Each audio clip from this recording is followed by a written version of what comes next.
Hello बच्चों। अब हम लोग पवन पवन का डीएलएड सेकेंड सेमेस्टर का साइंस का पेपर पढ़ेंगे। ठीक है, ओके शुरू करते हैं। कौन सा है? पहले कौन बताएगा कि सूर्य का प्रकाश पृथ्वी तक आने में कितना समय लगता है? हाँ, कितना लगता है? 8 मिनट। कितने लगते हैं? ये वाला हो गया, ठीक है, 8 मिनट लगते हैं, जो कि कहते हैं 8 मिनट लगते हैं। ठीक। अब क्या है, जब पृथ्वी की उपछाया से होकर चंद्रमा गुजरता है तब होता है, क्या होगा?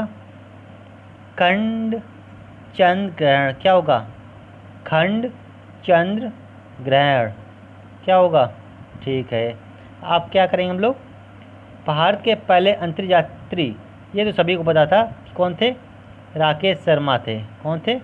राकेश शर्मा। नासा का मुख्यालय स्थित है, कहाँ स्थित है?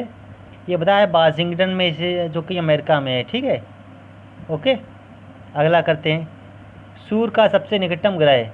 हम लोग एक ग्रह का एक अलग से चैप्टर पढ़ेंगे साइंस में, ठीक। लेकिन अभी हम इसका आंसर बता दे रहे हैं, तो क्या हो जाएगा? बुध। ये क्या है? सूर्य का सबसे निकटतम ग्रह। जब हम लोग उसका पढ़ेंगे तो इससे सब पता चल जाएगा कि कौन ग्रह कितने पास है और कौन सा दूर है। ओके। अब क्या है, अब कौन सा करेंगे हम लोग? सूर्य का सबसे दूरस्थ कौन ग्रह है? कौन सा है? कौन सा है? अरुण है। सबसे दूरस्थ में सबसे दूर स्थित ग्रह कौन सा है? वरुण। ठीक है, कोई थोड़ा गलत बोल गए, थोड़ा अलग दिखने लगे इसलिए थोड़ा गलत बोल गए हैं। तो क्या है? कौन सा है? वरुण है। ये बालुई डोम में मिट्टी में रेत की मात्रा होती है, ये पढ़ा भी चुके हैं पहले। कौन सा है? हाँ बिल्कुल सही आंसर है। कौन सा है? 60 से 80% तक होता है। ये पढ़ा चुके हैं पिछले पेपर में, क्योंकि हम लोग पवन पढ़ रहे हैं ना, उससे पहले राजा ने पढ़ा था, उसमें हम पढ़ाया था ये चीज़, देख लेना पीछे वाले पेपर। नियमित खाद के प्रयोग से होता है, क्या होगा? ये भी पढ़ाया था हमने। क्या होगा? उपज की वृद्धि। अगर हम लोग खाद की वृद्धि नियमित रूप से करेंगे तो क्या होगा? उपज की वृद्धि हो जाएगी, हमारी फसलें ज़्यादा उगेंगी। ठीक है, ये भी पढ़ाया था। कंपोस्ट खाद बनाई जाती है। कुछ क्वेश्चन मिल रहे हैं आपस में, तो कोई टेंशन की बात नहीं है कि दोनों आपस में मिलते हैं तो कोई भी ले सकते हो, ये नहीं कि एक ही पेपर लो, राजन का लो या पवन का लो, सभी में क्वेश्चन सेम ही होते हैं। तो कौन सा हो गया? गोबर से और कूड़ा कचरा से, दोनों ही सही है। आ और बा दोनों ठीक हैं। ठीक है, अगले करते हैं। नाइट्रोजन उर्वरक से पौधे बढ़ते हैं, कैसे बढ़े? अति शीघ्र। ये भी पढ़ाया था, अति शीघ्र बढ़ते हैं। ओके, अगले करते हैं हम लोग, आगे का जाते हैं। कीटनाशक दवाओं के प्रयोग से वृद्धि होती है, कैसे होगी? हाँ, रोगाणु प्रतिरोध में। किसमें वृद्धि होगी? रोगाणु प्रतिरोध में। खरीफ की फसल है, कौन बताएगा? हाँ, गांव वाले सभी जानते होंगे खरीफ क्या होती है।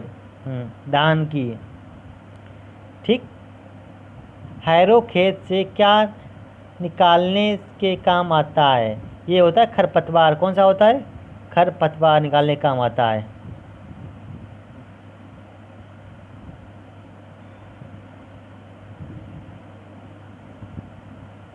डीपलर से बुआई नहीं होती है, किसकी नहीं होगी? कोई बताएगा? धान की। किसकी नहीं होगी? धान की।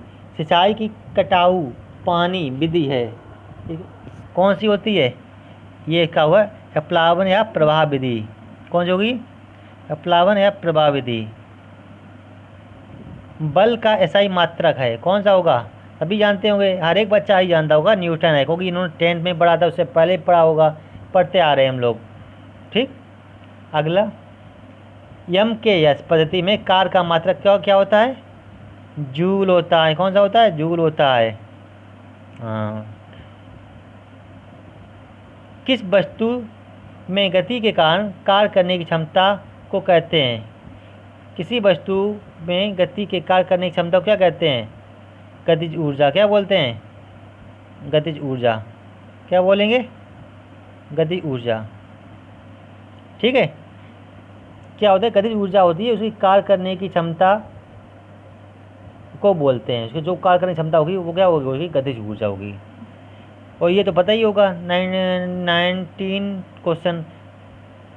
चिमटा उदाहरण है, ये होता है तृतीय श्रेणी के उत्तोलक का। किसका है, तृतीय श्रेणी के उत्तोलक का है। पुनः प्राप्त करने वाली ऊर्जा का स्रोत है, कौन सा है, ज्वार भाटा। कौन सा है, ज्वार भाटा, याद कर लेना, ये आता बहुत है। पुनः प्राप्त न होने वाली ऊर्जा का स्रोत है, ये भी आता है कोयला। को कोयला खत्म हो जाता है तो ये दोबारा उपयोग नहीं कर सकते हम लोग, इसीलिए। सौर ऊर्जा को सीधे विद्युत ऊर्जा में बदला जा सकता है, ये आंसर सभी को आता होगा। कौन होता है, सौर सेल द्वारा। कार है, कार क्या होते हैं, एक अदिश राशि है, क्योंकि कार में दिशा नहीं होती है।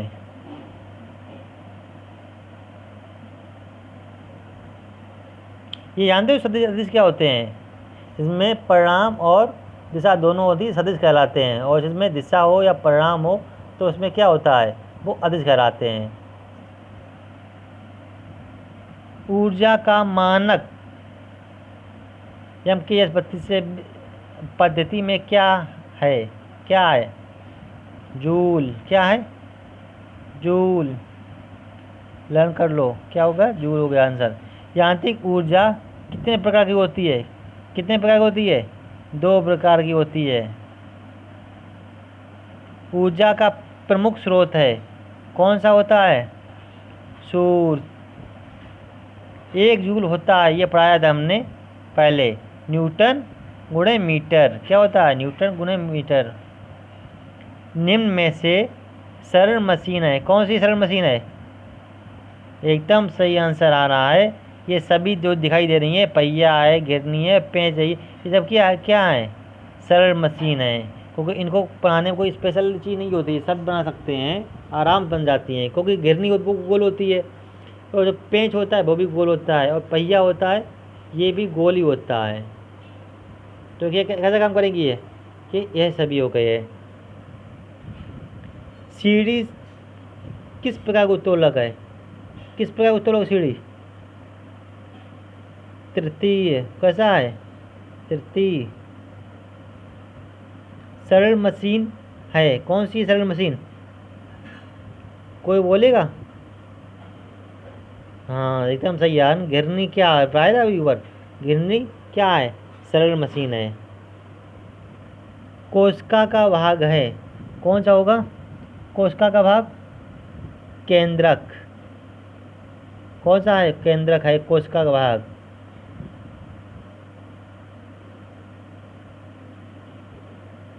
जीवन का मूल आधार है, कौन सा है जीवन मूल आधार, जीव द्रव्य। कौन सा हो गया, जीव द्रव्य। किसका हो गया, जीवन का मूल आधार है।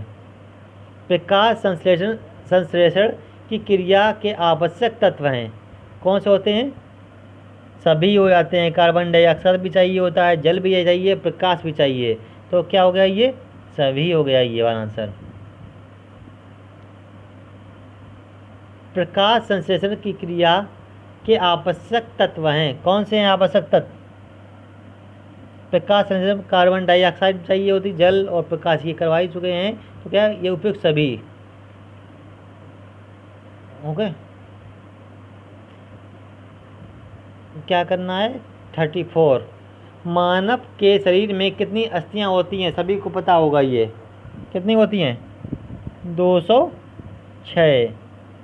क्या होती हैं, अस्थियां कितनी होती हैं, ये इंपॉर्टेंट क्वेश्चन है, इसे पढ़ लेना, ये आता है काफ़ी बार, BTC में तो आता ही रहता है ये। श्वसन अंग है, क्या होता है, श्वसन अंग होता है, हाँ ये काम होते हैं फेफड़ों के, ठीक है। अब मैंने आपके 35 क्वेश्चन करवा दिए हैं, आप इनको पढ़ना और उसके आगे क्वेश्चन हम लोग नेक्स्ट पेपर में देखेंगे, ठीक है। Okay bye.